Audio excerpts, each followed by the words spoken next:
The church in Singapore is made up of diverse peoples, locals and migrants, young and old, families and singles.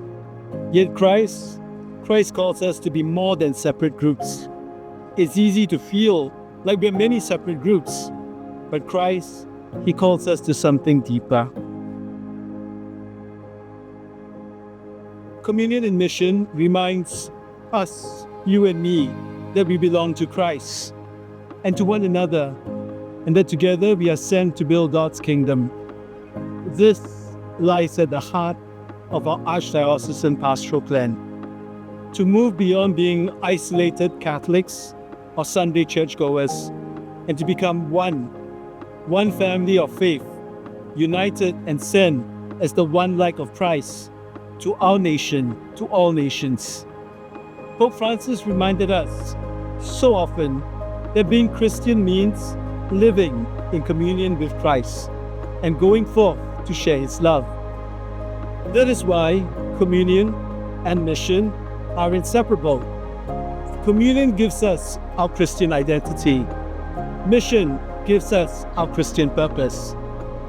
We witnessed this truth so vividly when Pope Francis visited Singapore in September 2024. Then, Catholics of all ages and vocations, the lay, the religious, and the clergy, we all came together in generosity and service.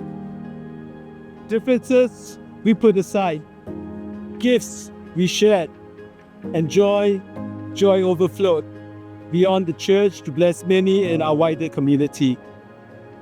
That we did all this then, we did it because we were united as one.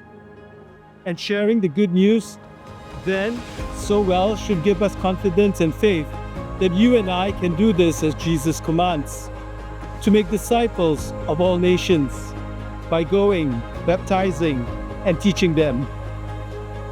Do you and I need to be afraid? I don't think so.